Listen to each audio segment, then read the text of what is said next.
हर हर महादेव, जय श्री राम। दोस्तों कैसे हैं? आशा करते हैं सब लोग बढ़िया होंगे। हमारे गांव का माहौल देखिए, फ़िलहाल छोड़िए इस सब बात को। तो देखिए आज का अपडेट ये है कि पावर स्टार पवन सिंह का जो आदेशी फिल्म्स पर एक गाना आने वाला है, उसका ओरिजिनल पोस्टर आ जाएगा। आप सोच रहे होंगे कि पोस्टर का है भैया, पोस्टर तो कभी लॉन्च हो गया। नहीं, देखिए वो गाना का डमी मतलब था, डमी सॉन्ग था। लोई के टोई आदेशी फिल्म का ये जो है सो ओरिजिनल आएगा उसी पर, और इसमें चेंजेस किया गया, इस वजह से नया पोस्टर लॉन्च किया जाएगा। आज शाम तक उसका पोस्टर आने वाला है, जो कि नाम है गाना का लोई के टोई, यही है ना, आप लोग जानते ही होंगे पावर स्टार का।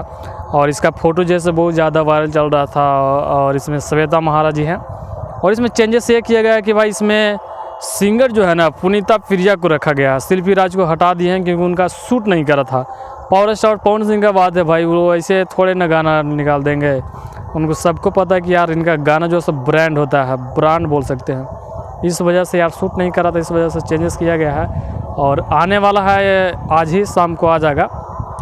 उसके बाद टीजर लॉन्च किया जाएगा, उसके बाद गाना आएगा, उसके बाद धमाल मचा के रख देना भैया। तो चलिए इस वीडियो में इतना ही रखते हैं। और पावर स्टार पवन सिंह के मतलब भैया जी के फ़ैन हो तो भाई सब्सक्राइब कर लीजिएगा।